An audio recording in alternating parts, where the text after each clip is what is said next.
Pasiteri, ijambo anthropologie risobanura iki? Anthropologie rigizwe n'amagambo abiri n'ururimi rw'ikigiriki. Hari ijambo bita anthropos risobanura ngo umuntu, hakaba na logos bisobanura ngo ubumenyi. Nuvuga ngo anthropos ni ubumenyi ku muntu, cyangwa se inyigisho ku muntu, cyangwa se ikiganiro ku muntu. None se umuntu bisobanura iki? Umuntu bisobanura ngo ni itaka ririmo amaraso atukura. Ikibazo cya gatatu, ese twakwiga umuntu dukamumenya? Hari ibice bitatu bigize umuntu, nubango igice cy'ubugingo, igice cy'umwuka, igice noneho cy'umubiri. Abantu bize umuntu bagarukira ku bice bibiri, bagarukira ku mubiri n'amaraso, ko amaraso nibwo bugingo. Ikibazo cya kane, ese ibyo bice bigize umuntu ko ari bitatu, umuntu wese arabifite? Umuntu wese arabifite, yaba umukristo yaba umupagani, buri wese arabifite uko ari bitatu. Ikibazo cya gatanu, ese muri ibyo bice uko ari bitatu bigize umuntu, igice gikora icyaha ni iki? Ikibazo cya gatandatu, none se niba abantu bose bafite ibyo bice ko ari bitatu, itandukaniro ry'umukristo n'umupagani ni irihe? Itandukaniro ry'umukristo n'umupagani ni ukwizera. Ikibazo cya munani, abantu bamwe bavuga ko umuntu akomoka kwihindagurika ry'ibihe, babikurahe? Ni amateka maremare, ariko hari abantu bita les evolutionnistes. Abo bantu bavuga ko umuntu ataremwe, bakabisoma mu mateka y'ibitabo byanditswe n'abantu, bakavuga ko hahise imyaka irenga miliyoni umuntu ariho aremwe, abambe ayihinduye. Ni ryari umuntu yitwa urusengero rw'Imana? Ikibazo cya 10, ese iyo umuntu apfuye aja he? Ikibazo cya 11, ese umutima utera amaraso niwo mutima wihana? Ikibazo cya 12, none se muri anthropologie imiterere y'umugabo ni imwe n'iy'umugore? Gusenga everyday, gusenga buri munsi. Nusenga uzanesha, nunanigwa gusenga uzaneshwa. Senga. Reka ngusuhuze inshuti ya Gusenga everyday, nizere ko umeze neza. Mu bisanzwe muri kumwe nanje Manirakiza Edouard. Abari mu Rwanda turabasuye tubabwira ngo Imana ibaho umugisha. Abari mu Burundi shalom shalom, abari muri Afrika mwumva ikirundi n'ikinyarwanda n'ikinyamurenge, tubabwira ngo turakunda kuri channel ya Gusenga everyday. Abari ku mugabane wa Burayo shalom shalom, abari ku mugabane wa Aziya shalom shalom, abari ku mugabane wa Amerika shalom shalom, abari ku mugabane wa Australia shalom shalom. Muko mura kuri kamera Gusenga everyday turi kumwe na Dr. Revera Pasiteri Maziro. Aho Dr. Amakuru ni meza, murakomeye? Turi bazima. Imana ishimwe ko muri amahoro. Mwatangira musenga Imana nkuko cyane cyo Gusenga everyday. Twese turi mu ijuru turagushimiye, turaguhimbajwe neza umwanya duhaye kubw'urukundo rwawe, ko wemeye kudusangiza bene data batwumva ijambo ryawe. Mana ishobora byose, utuyobore ijambo ryawe rigere ku mitima ya benshi, abari mu bice bitandukanye, imigabane itandukanye y'isi, kugira ngo abantu bose bumve ubutumwa bwiza, isezerano Yesu yadusigiye ko kwamamaza ishimwe rye mu mahanga yose risohore, kandi mu ngero ubugingo riherekeze, kugira ngo imitima ya benshi bashe guhemburwa mu izina rya Yesu. Amina. Pasiteri, ubushize wigishijeho doctrine, wakwibutsa abantu barimo bakurikira Gusenga everyday doctrine?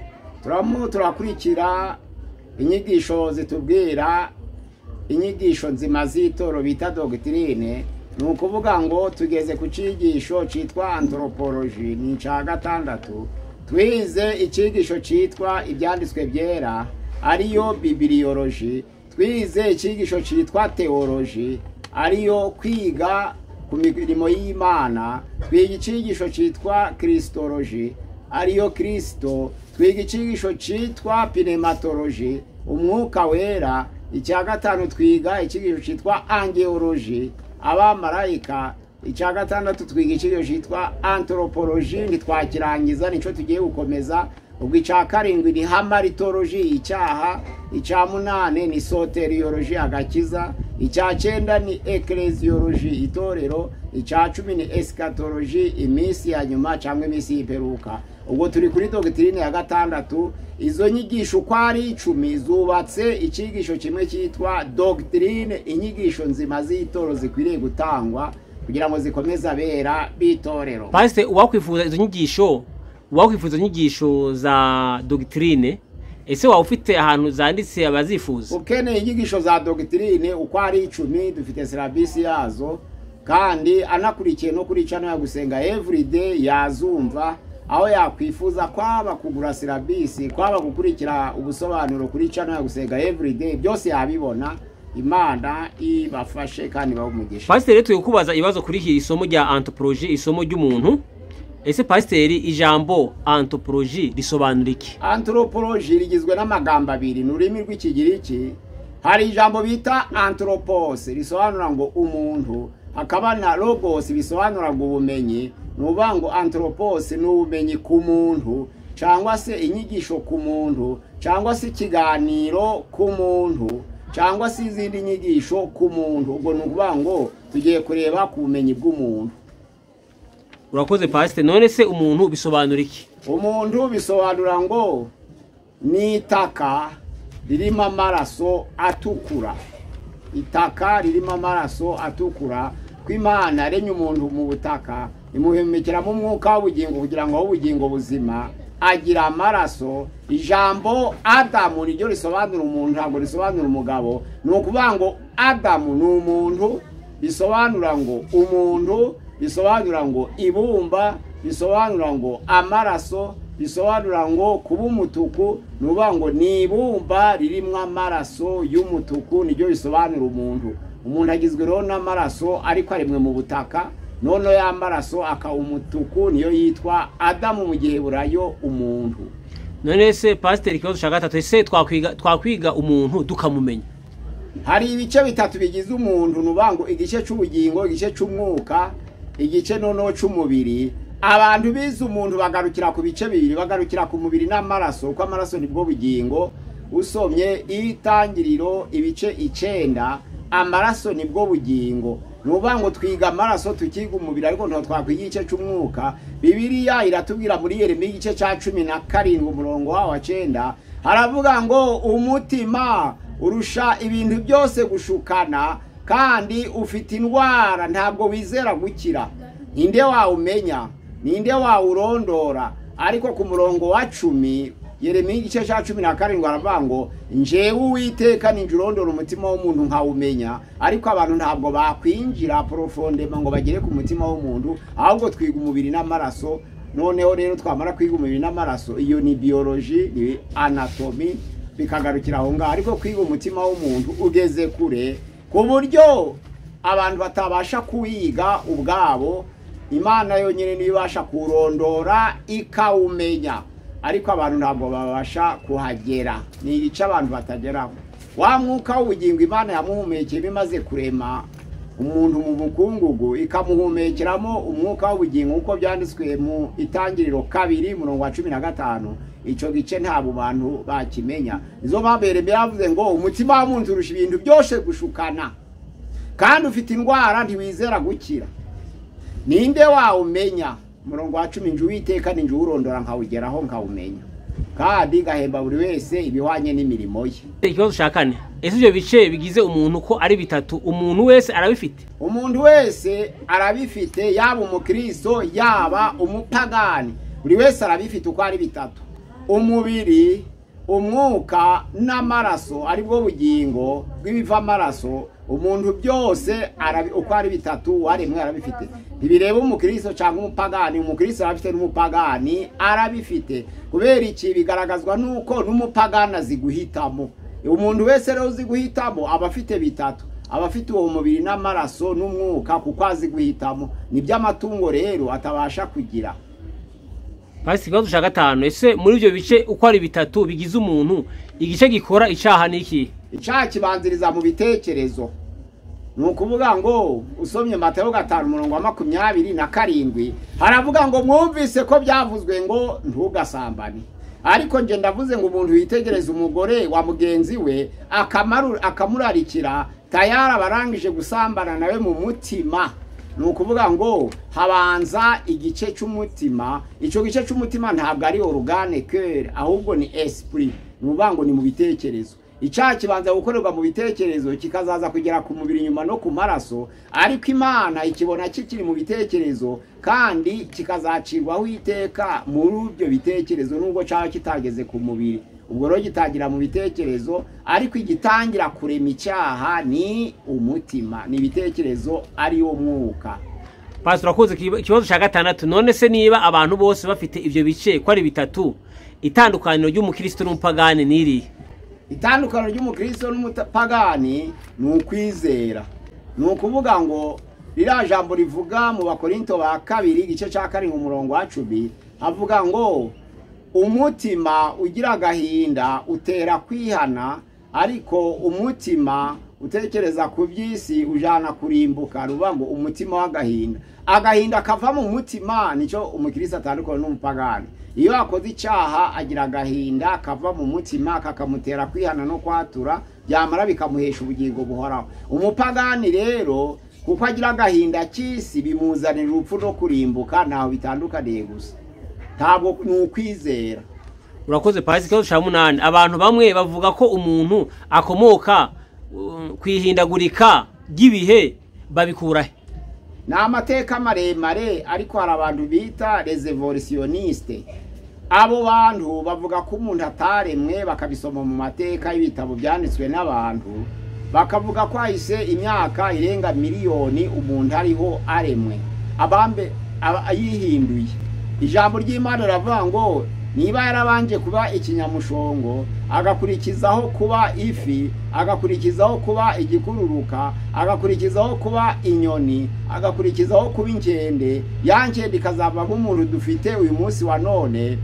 Abo bantu batekereje nabi mu buhanga bw'abantu, bavuze ngo umuntu yabanje kuba ikinyamushongo, akurikiraho kuba igikururuka, akurikizaho noneho kuba ifi, akurikizaho kuba inyoni, akurikizaho kuba inkende, akurikizaho kuba umuntu.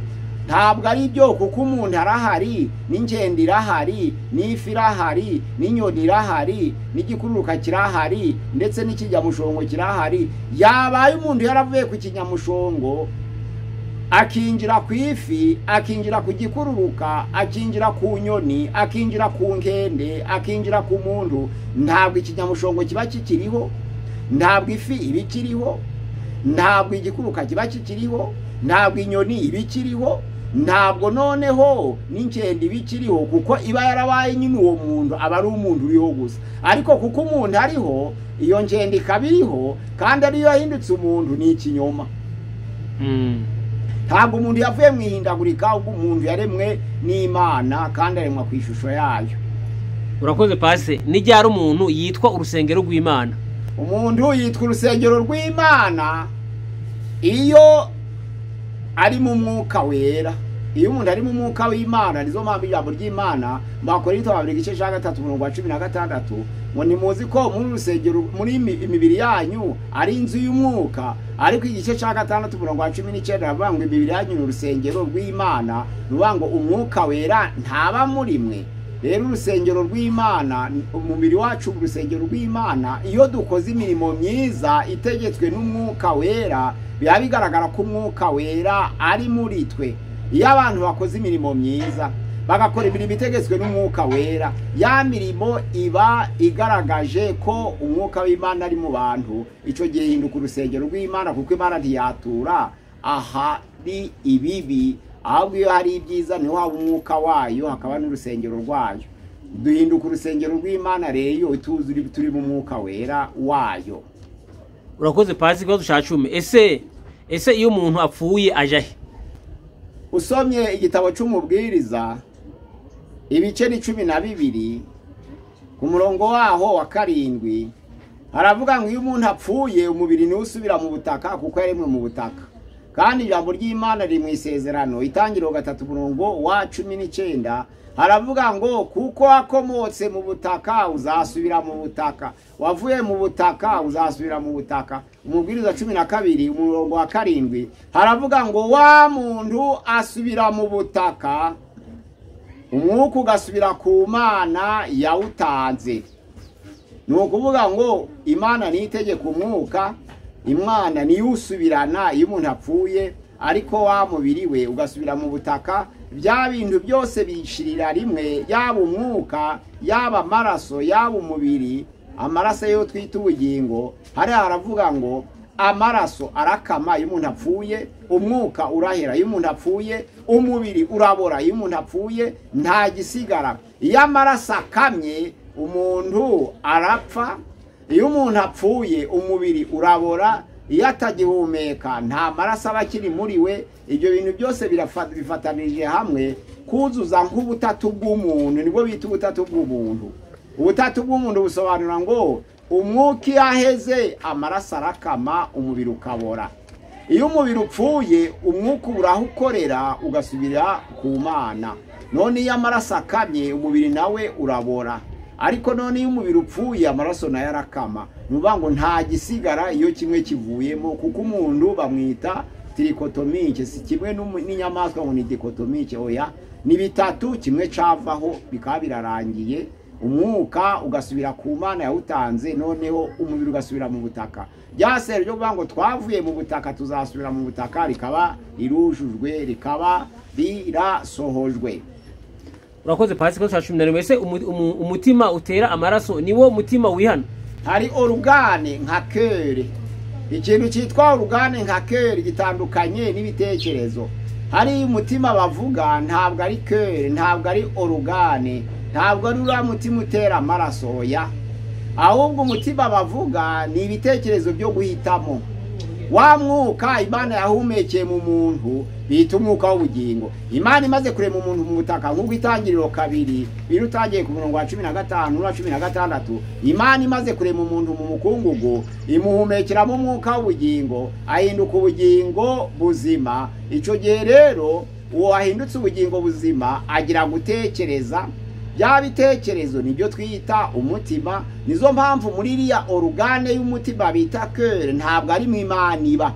Uriya mutima utimbaguza utera amaraso ntabwo ari yo uba mu Imana, ahubwo Imana iba mu bitekerezo twita esprit. Ntabwo iba muri cœur, iba muri esprit, kuko esprit niwo bita umutima. Iyo bavuze ngo uriya muntu ntagira umutima, uriya muntu ntagira umutima, ntabwo bisobanura ko atagira organe itera amaraso, ahubwo bisobanura ko atagira ubwenge bwo guhitamo no gutunganya ibintu. Icyo gihe rero uwo mwuka uduhesha guhitamo niwe bita umutima. Iyo umuntu ntagira umutima, ibyo byanditswe mu Migani igice cya 4 umurongo wa 23 bavuga ngo rinda umutima wawe kurusha ibintu byose birindwa, kuko ari iby'ubugingo byose bikomoka. Ntabwo ari muri organe le cœur, ahubwo ni muri esprit, mu bitekerezo bishobora guhitamo. Naho ngaho bashatse kuvuga. Ubwo rero umutima utera iyo ari amatungo ni barawurya, amatungo ye ntanatekereza. Ariko umuntu uriya mutima utera nujugunya amaraso nyine kugira ngo yasangize umubiri wose. Ntabwo ari uduha guhitamo, ahubwo hari ibitekerezo buri muri twe. Ibyo nibyo bizana kwizera, nibyo biri mu Imana, nibyo bita umutima. Urakoze Pastor. Ikibazo cya 12. None se muri anthropologie imiterere y'umugabo ni imwe n'iy'umugore? Bose ni abantu. Ijambo ry'Imana rivuga ngo Adamu ntabwo risobanura umugabo, ntabwo risobanura umugore. Itangiriro 2 usomye hepfo munsi y'inyandiko haravuga ngo umugabo mu gihe yitwa Ishi naho umugore yitwa Isha, ariko umuntu niwe yitwa Adamu. Ubwo rero bavuga ngo Adamu ni umugabo cyangwa umugore, kuko umuntu ashobora kuba umugabo cyangwa ashobora kuba umugore. Ntabwo Bibiliya ivuga ko Imana yaremye umugabo, ntabwo Bibiliya Imana ivuga ko Imana yaremye umugore uretse kumukura mu rubavu, ahubwo irema mbere yaremye umuntu. Uwo muntu rero afite izina ryo kuba umugabo cyangwa ryo kuba umugore, afite izina ryo kuba umugabo cyangwa kuba umugore. Ni ukuvuga ngo baremetse kimwe, uko ari babiri, umugore n'umugabo bafite ibyo bintu uko ari bitatu. Bafite ikintu cyitwa umwuka, bafite amaraso, bakagira n'umugabo, bagira ikintu cyitwa trikotomike. Nuko iyo tuvuga umuntu ashobora kuba ari umugore cyangwa umugabo. Umugore n'umugabo niko yabaremye. Itangirira igice cya 2 umurongo wa 22 bavuga ngo umugore n'umugabo niko yabaremye, ariko itaratandukanya kugira ngo umugore n'umugabo urese ajukwe. Ijambo ry'Imana riravuga ngo Imana ibona ko atari byiza ngo uyu muntu abe wenyine, none isinziriza umugabo kugira ngo imikure mu rubavu umugore. Ariko umugore nawe yavuye mu rubavu rw'umuntu, nawe ari umuntu. Bisobanura ngo umugore nawe ni umuntu, umugabo nawe ni umuntu, biremwe kimwe. Ira jambo rivuga rero ngo ubugingo bukora icyaha nibwo bupfa, nuba ngo ni wa mutima uhana, ni wa mutima. Noneho ijambo ry'Imana rivuga ngo iyo upfuye kubera ko amaraso akama, umwuka ukigendera ugasubira kuri nyirawo, umubiri ukabora, ahangaha uyu ucumuye ububuze ubugingo buhoraho. Nizo mpamvu nta muntu upfa ngo hasigara amaraso, nta muntu upfa ngo hasigara inyama, nta muntu upfa ngo hasigara umwuka, ahubwo iyo umuntu apfuye byose bigendera rimwe kuko bikorana kandi bikaba bifataniriza hamwe kuzuza umuntu. Umuntu rero ni trikotomike, atandukanye n'inyamaswa zitwa dikotomike. Ni ukuvuga ngo inyamaswa ifite ayo maraso, ikagira n'umubiri, ikagira n'icuka gihumeka batita umwuka kuko kidashobora guhitamo. Ni ukuvuga ngo iyo uhaye inyamaswa ngo ihitemo, ntabwo izi guhitamo igifite akamaro kuko itagira ubwenge. Bwa bwenge rero nibwo bita umwuka. Wa mwuka niwe uduhesha guhitamo, kuko tuzi ko Imana yaremanye umuntu fakirite enye. Yamuremanye kumenya, imuremana gutekereza, imuremana guhitamo, imuremana umudendezo. Bya bintu bine byakuzura umuntu agababaye umuntu muzima. Ntabwo amatungo ashobora kumenya, ntabwo amatungo ashobora gutekereza, ntabwo amatungo ashobora guhitamo, ntabwo amatungo agira umudendezo, ntayizera umudendezo. Ariko umuntu kuko yaremanye izo fakirite uko arenye, atandukanye n'ibindi biremwa byose. Narizo mpamvu muri Zaburi ya 82 utangire ku murongo wa 4 kugeza ku 6 haravuga ngo Imana yashatse kuturema nkayo iburaho hato.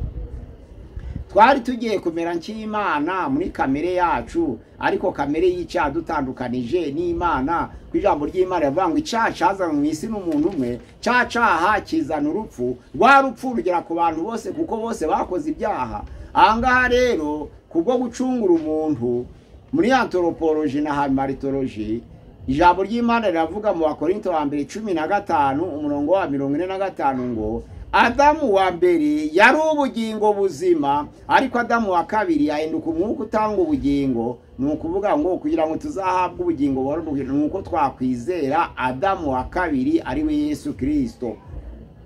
Ni ukuvuga ngo biriya bice uko ari bitatu bigize umuntu bimuhesha kumenya, bikamuhesha gutekereza, bikamuhesha guhitamo, bikamuhesha n'umudendezo. Uwo mudendezo rero twarawuhamagariwe muri Yesu Kristo. Pawulo aravuga erega mwahamagariwe umudendezo, ngo ariko bamwe akaga nuko bawufashe urwitwawugize urwitwazo rwo gukora ibihwanye n'ibya kamere cyangwa byo kugendera mu mubiri. Ahangaha rero ubugingo bukora icyaha nibwo buzapfa. Umwuka uratekereza, ugatekereza ikibi, cya kibi cyaje mu ngiro kigakora ku maraso, ko niyaho umuntu kunyiganyiga amaboko noneho agakora akagishira mu ngiro. Nizo mpamvu abantu batekereza nabi bashaka gutandukanya ibyo bice no mu byaha. Ingingo z'umubiri zose iyo umuntu akijijwe zirakizwa, ariko usanga abantu bamwe bavuga ngo uriya muntu turamwemera arakijijwe, ngo ariko ngo ntabwo yakijijwe ku mafaranga. Ubwo ntabwo akijijwe.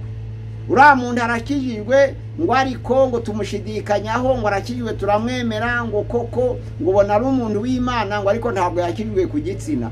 Uwo nguwo ntabwo akijijwe. Ntabwo ijambo ry'Imana rivuga ngo dukizwe ku mano, twe gukizwa ku musatsi, dukizwe ku maboko, twe gukizwa ku maguru, dukizwe ku ntoki, twe gukizwa ku maso. Ahubwo iyo umuntu akijijwe ahinduka icaremwe gisha nk'umuntu wese. Ntakizwa amano gusa, ntakizwa ibiganza gusa, ntakizwa amatwi gusa, ntakizwa umusatsi gusa. Abantu benshi bashaka kubitandukanya bagatekereza ko ibiganza bishobora kuba bidakijijwe, amaso agakizwa. Oya, amatwi ashobora gukizwa, umunwa ntukizwe. Oya, abantu baravuga ngo uriya muntu arakijijwe ariko ururimi rwaramunaniye. Ubwo ntabwo yari yakizwa. Niba ururimi rwaramunaniye, cyangwa se niba akunda amafaranga yaramunaniye kuyajera, cyangwa se niba igitsina cyaramunaniye, ntabwo akijijwe ni wese. Mu Bakorinto wa kabiri igice cya 7 umurongo wa mbere havuga ngo nuko bakundwa, ubwo dufite ibyo byasezeranijwe, mureke twiyezeho imyanda y'umubiri n'iy'umutima. Ni ukuvuga ngo iyo umuntu akijijwe akizwa amaraso, agakizwa umubiri, agakizwa n'umutima. Kuvuga ngo umuntu yakijijwe ikintu kimwe, ngo ikindi kirasigara kidakijijwe, ni ikinyoma. N'abantu babihimbye kugira ngo babone ico kwireguza bagome mu byaha byabo. Ariko nta muntu ukizwa urugingo rimwe ngo urundi rusigara ari upagani. Ahubwo ntarakizwa, ukijijwe akira umubiri wose, nk'uko byanditswe mu Bakorinto wa 2 igice cya 7 ngo bene data ubwo dufite ibyo byasezeranijwe bene data bakundwa mureke twiyezeho imyanda y'umubiri n'iy'umutima kugira ngo imitima yacu ihimbaze Imana noneho n'imibiri yacu ihimbaze Imana none ijambo ry'Imana riravuga ngo uko niko kuyikorera kwacu kwera iyo dutanze ibitambo imitima yacu nk'ibitambo byera bishimwa niko kuyikorera kwacu kwera. Pastor turagushimira ko tubwe Imana iguhe umugisha. Pastor sinzi ko ari ikintu bakongeraho kuri channel ya gusenga everyday twagandiraga amagambo ya anthropology tuganira ku bibazo abantu bakunda kwibaza abashaka kutugana batubona kuri channel ya gusenga everyday nimero ya WhatsApp 0778669620 kuri channel ya gusenga everyday